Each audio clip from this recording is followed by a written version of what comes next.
Supreme செய்திகளுக்காக இரா செல்வமணி. இன்றைய முதன்மை செய்திகள். புதுச்சேரி சபாநாயகர் மீது நம்பிக்கையில்லா தீர்மானம் கோரி சட்டமன்ற செயலரிடம் சுயேட்சை எம்எல்ஏ நேரு கடிதம். புதுச்சேரி அரசியலில் பரபரப்பு. நேரு எம்எல்ஏவை தான் ஒரு பொருட்டாகவே மதிப்பதில்லை. சபாநாயகர் செல்வம் கடுமையான விமர்சனம். உப்பனாறு மேம்பால பணியை விரைந்து முடிக்க கோரிக்கை. அதிமுகவினர் உப்பனாறு வாய்க்கால் பாலம் அருகே கண்டன ஆர்ப்பாட்டம். இனி விரிவான செய்திகள்.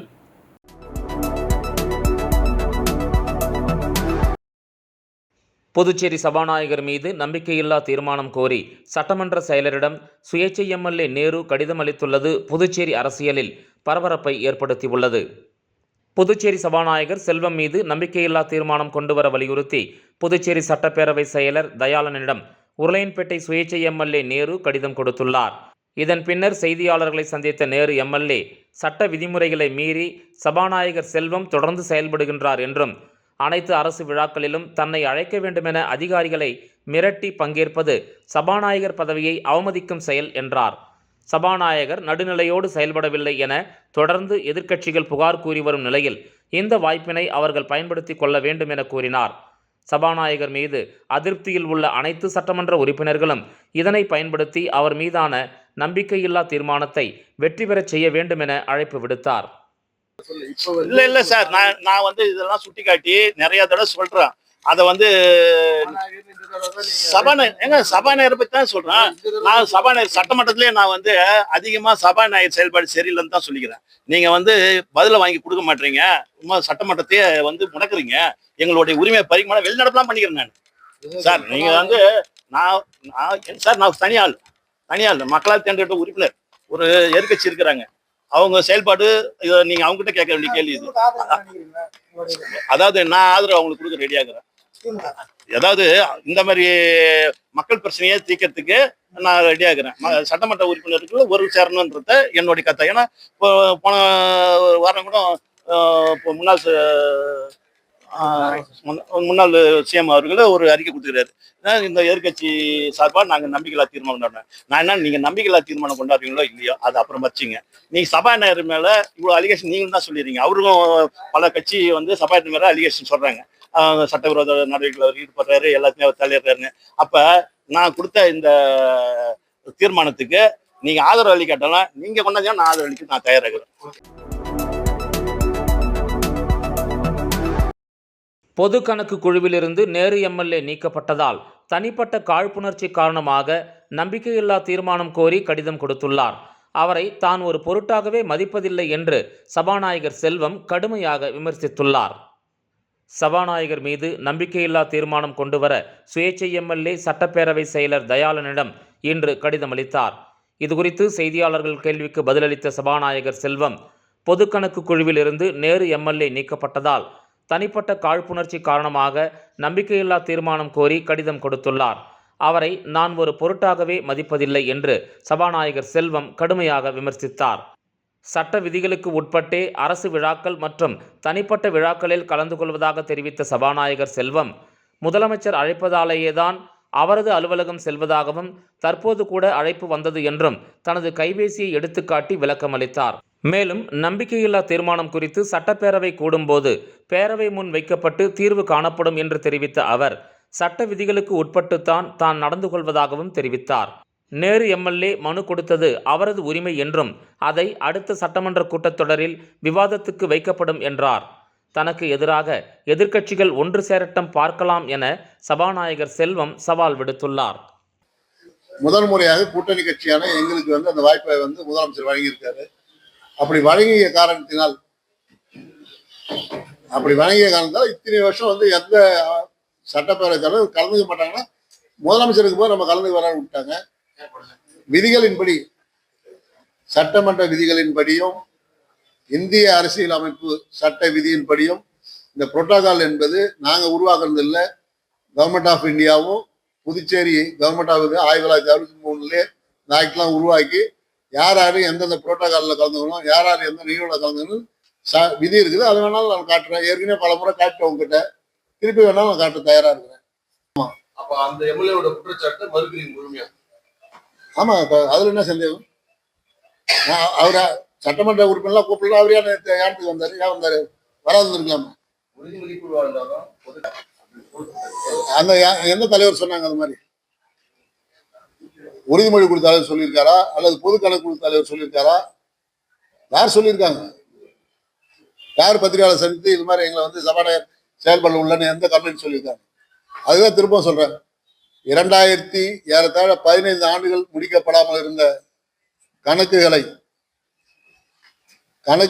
நான் சட்டப்பேரவை தலைவராக வந்த பிறகு மத்திய கணக்காய்வு குழு தலைவர்கள் வேண்டுகோள் வைத்ததன் அடிப்படையில் 13 ஆண்டுகள் நிலுவையில் இருந்த அத்தனை கணக்குகளும் முடிக்கப்பட்டது. அத்தனை துறைகளுக்கான யூசி பெறப்பட்டு மத்திய அரசுக்கு அனுப்பியதன் விளைவாக மாண்புமிகு என்ஆர் அவர்களுடைய தலைமையிலான ஆட்சி அமைந்த பிறகு 13 ஆண்டுகளுக்கு பிறகு முழுமையான நிதிநிலை அறிக்கை சட்டப்பேரவையில் தாக்கல் செய்யப்பட்டது.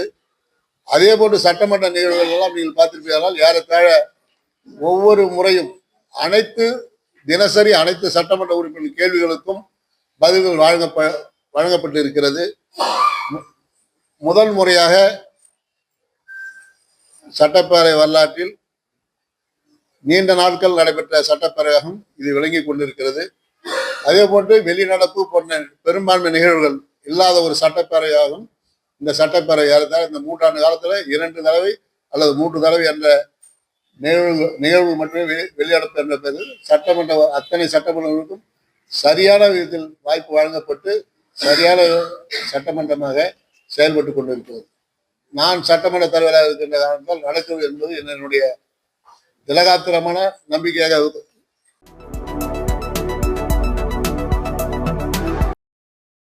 புதுச்சேரியில் உப்பனாறு கழிவுநீர் வாய்க்கால் மீது மேம்பாலம் கட்டுவதில் நடைபெற்ற ஊழல் குறித்து சிபிஐ விசாரணைக்கு ஆளுநர் உத்தரவு இட வேண்டும் என கோரியும், பாதியிலேயே நிறுத்தப்பட்டுள்ள பாலம் கட்டுமான பணியை விரைந்து முடிக்க வேண்டும் என கோரியும் புதுச்சேரி அதிமுகவினர் உப்பனாறு வாய்க்கால் பாலம் அருகே கண்டன ஆர்ப்பாட்டத்தில் ஈடுபட்டனர்.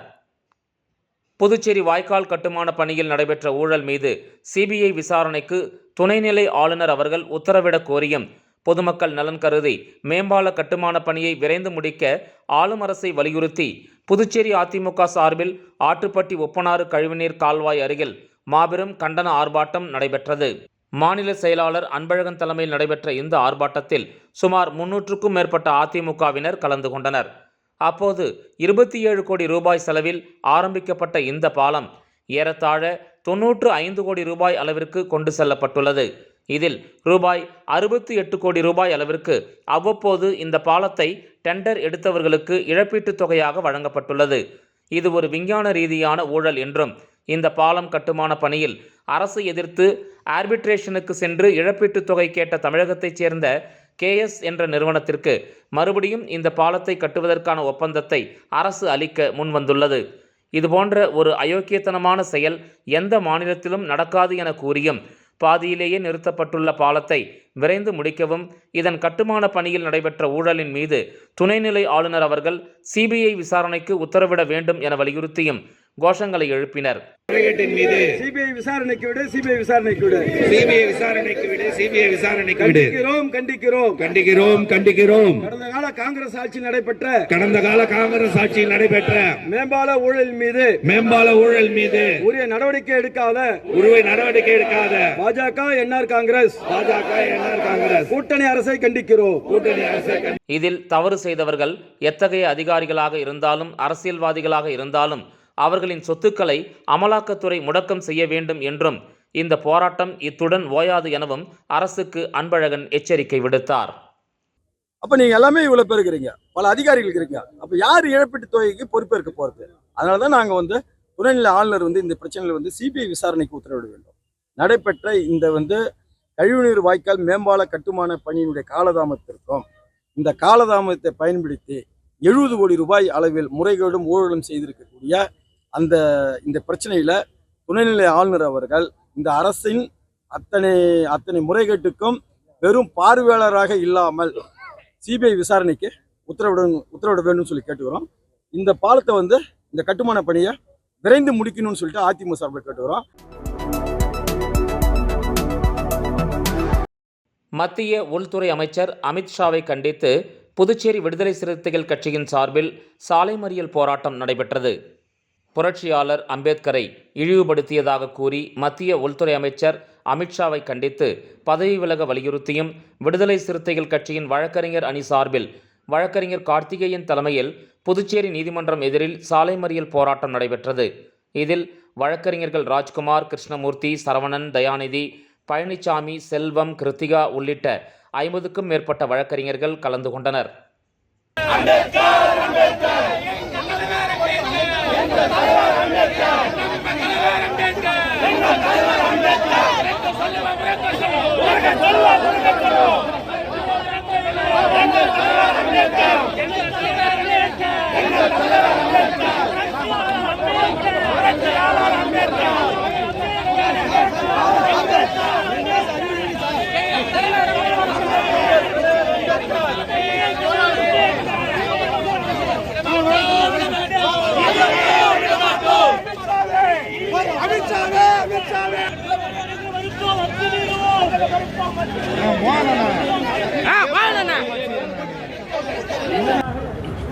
இந்திய அரசியலமைப்பு சட்டத்தின் தந்தை புரட்சியாளர் அம்பேத்கரை பாராளுமன்ற மைய மண்டபத்தில் உள்துறை அமைச்சர் அமித்ஷா இழிவுபடுத்தியிருப்பது பாஜகவினுடைய ஒட்டுமொத்த சனாதன கும்பலினுடைய ஆணவ போக்கை காட்டக்கூடிய வகையில் அமைந்திருக்கிறது.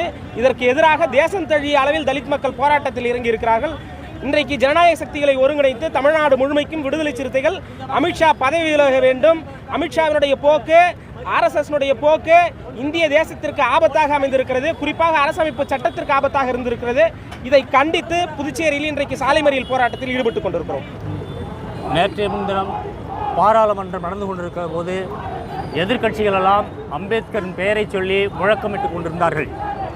இதை பார்த்த உள்துறை மந்திரி அமித்ஷா அவர்கள் அம்பேத்கர் அம்பேத்கர் அம்பேத்கர் என்று உரக்க கத்துகிறீர்களே, நீங்கள் கடவுளின் பெயரை சொல்லியிருந்தால் கூட உங்களுக்கு சொர்க்கம் கிடைத்திருக்கும் என்கிற பாணியில் மிக கேவலமாக அம்பேத்கரை விமர்சித்திருக்கிறார். இது இன்றைக்கு நாடு முழுக்க அம்பேத்கரின் பிள்ளைகளாக இருக்கிற அனைவரும் அதை எதிர்த்து போராடி கொண்டிருக்கிறார்கள். விடுதலை சிறுத்தைகள் நாங்கள் புதுச்சேரியில் இந்திரா காந்தி சதுக்கம் அருகில் மறியல் போராட்டத்தை நடத்தியிருக்கிறோம். அமித்ஷா அவர்கள் பதவி விலக வேண்டும் என்பது இந்த கோரிக்கை. பிஜேபி RSS கும்பல் திட்டமிட்டு அம்பேத்கருடைய கொள்கைகளுக்கு எதிராகவும் அரசியலமைப்பு சட்டத்தை நீர்த்து போகிற செய்கிற வகையிலும் தொடர்ந்து செயல்பட்டு கொண்டிருக்கிறார்கள். இவர்களை கண்டிக்கிறோம், வன்மையாக கண்டிக்கிறோம். அமித்ஷா அவர்கள் பதவி விலக வேண்டும் என்பது எங்களுடைய கோரிக்கை. புதுச்சேரியில் வரும் ஜனவரி 1ஆம் தேதி முதல் ஹெல்மெட் அணியாவிட்டால் 1000 ரூபாய் அபராதம் விதிக்கப்படும் என போக்குவரத்து காவல்துறை எச்சரிக்கை விடுத்துள்ளது. புதுச்சேரியில் கடந்த 2017ஆம் ஆண்டு மே மாதம் இருசக்கர வாகன ஓட்டிகள் கட்டாயம் ஹெல்மெட் அணிய வேண்டும் என அறிவிக்கப்பட்டது. இதற்கு பொதுமக்கள் மத்தியில் கடும் எதிர்ப்பு கிளம்பியதை அடுத்து கட்டாய ஹெல்மெட் திட்டம் வாபஸ் பெறப்பட்டது. இந்த நிலையில் இருசக்கர வாகன ஓட்டிகள் 2025 ஜனவரி 1ஆம் தேதி முதல் ஹெல்மெட் அணிவது கட்டாயம் என்று போக்குவரத்து போலீசார் உத்தரவிட்டுள்ளனர்.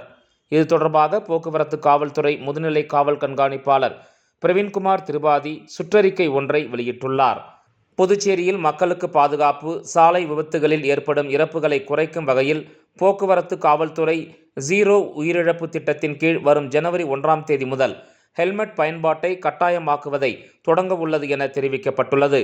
பொதுமக்கள், மாணவர்கள் உள்ளிட்ட அனைத்து தரப்பினர் மத்தியிலும் போக்குவரத்து காவல்துறை மூலம் விழிப்புணர்வு ஏற்படுத்தப்பட்டு வருகிறது. எனவே ஜனவரி 1ஆம் தேதி முதல் மோட்டார் வாகன சட்டப்படி 1000 ரூபாய் அபராதம் மற்றும் 3 மாதத்துக்கு ஓட்டுநர் உரிமத்தை ரத்து செய்யும் நடவடிக்கையில் இருந்து தப்புமாறு கேட்டுக்கொள்ளப்படுகிறது. இருசக்கர வாகனத்தில் பின்னால் அமர்ந்திருப்பவரும் ஹெல்மெட் அணிவது கட்டாயமாக்கப்பட்டுள்ளது என அதில் குறிப்பிடப்பட்டுள்ளது.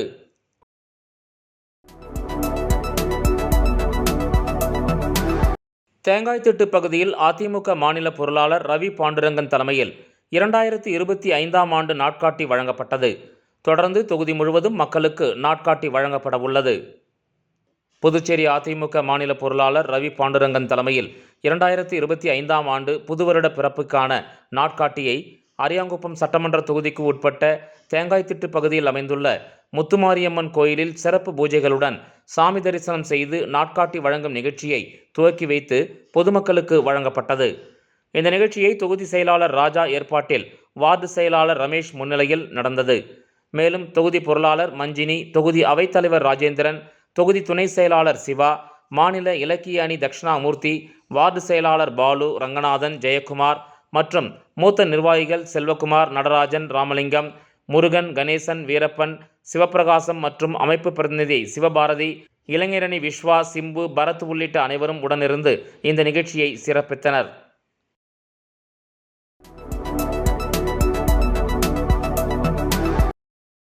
உழைப்பு தானம் தினத்தை முன்னிட்டு ஃபெவிகால் சாம்பியன் கிளப் சார்பில் வில்லியனூர் அரசு பெண்கள் நடுநிலைப் பள்ளியில் 200க்கும் மேற்பட்ட பழுதடைந்த பொருட்கள் சரி செய்து தரப்பட்டன.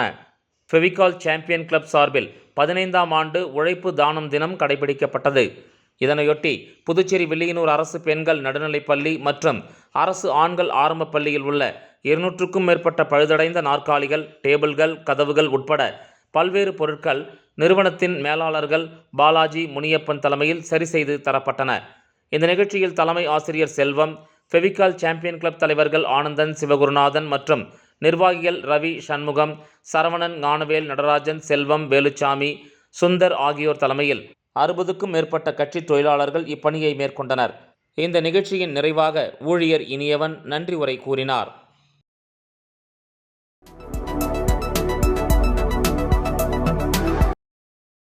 தமிழக சட்டம் ஒழுங்கு துணை ஆணையர் சுப்புலட்சுமிக்கு IPS அந்தஸ்து அளிக்கப்பட்டுள்ளது.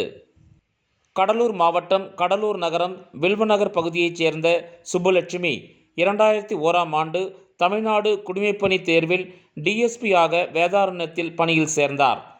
2017இல் சேலம் மாவட்ட காவல்துறை முதல் பெண் கண்காணிப்பாளராக பணியாற்றியவர். 2021இல் சென்னை வண்ணாரப்பேட்டை துணை ஆணையராகவும் கொரோனா பேரிடர் காலத்தில் சிறப்பாக பணியாற்றியமைக்கான சிவப்பு கம்பள வரவேற்பு பெற்றவர். தற்போது சென்னை கோயம்பேடு துணை ஆணையராக சட்டம் ஒழுங்கில் பணியாற்றி வருகிறார். காவல்துறையில் நீண்ட அனுபவம் பெற்ற இவருக்கு தற்போது மத்திய அரசின் இந்திய காவல் பணி அதாவது IPS அந்தஸ்து வழங்கப்பட்டுள்ளது.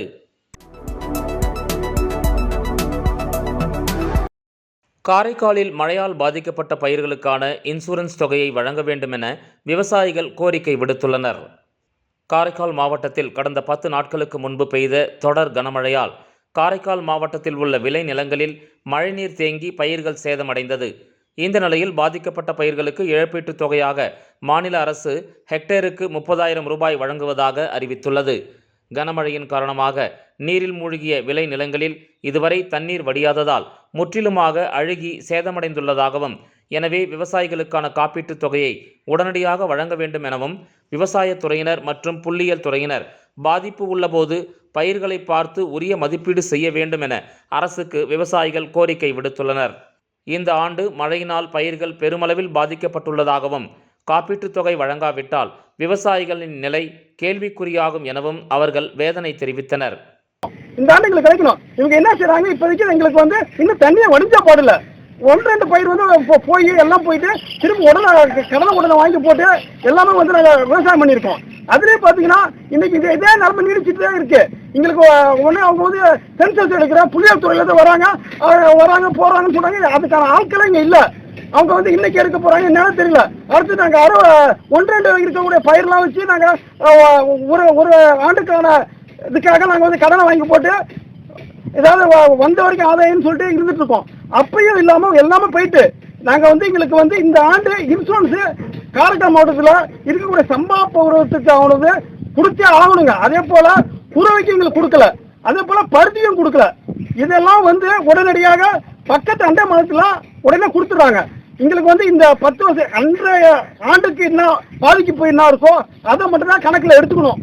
இன்சூரன்ஸ் கம்பெனிக்காரங்க எடுத்து எங்களுக்கு உடனடியாக இன்சூரன்ஸ் வழங்கணும்.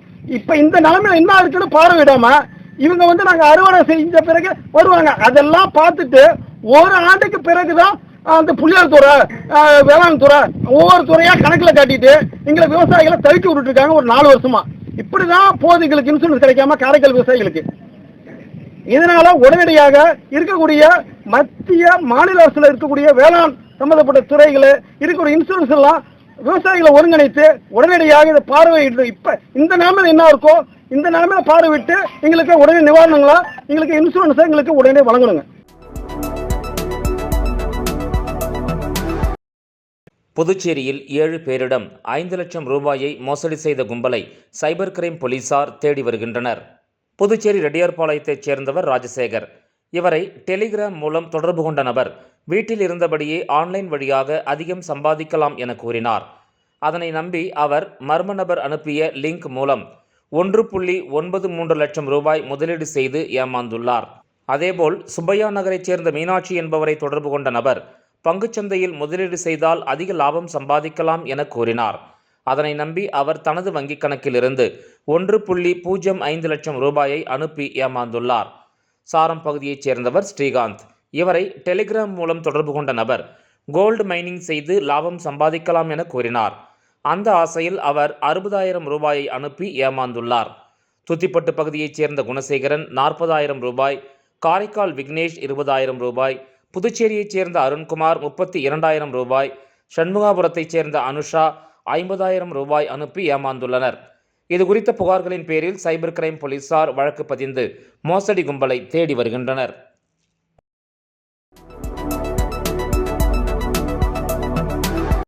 புதுவையில் ஸ்ரீ அரவிந்தோ சங்கத்தில் சித்தர் நாள் குறித்த பன்னாட்டு கருத்தரங்கம் நடைபெற்றது. புதுச்சேரி ஸ்ரீ அரவிந்தர் சங்கத்தின் ஆரோ பாரதி நிறுவனம் சார்பில் வியாழக்கிழமை அன்று புதுவை ஸ்ரீ அரவிந்தோ சங்கத்தில் நடைபெற்ற சித்தர் நாள் குறித்த பன்னாட்டு கருத்தரங்கில் புதுச்சேரி கலைமாமணி முனைவர் சுந்தரமுருகன் கலந்து கொண்டு அகஸ்திய முனிவர் மற்றும் ஸ்ரீ அரவிந்தரின் சித்தர் மற்றும் வேத பாரம்பரியம் என்னும் தலைப்பில் சிறப்புரையாற்றினார்.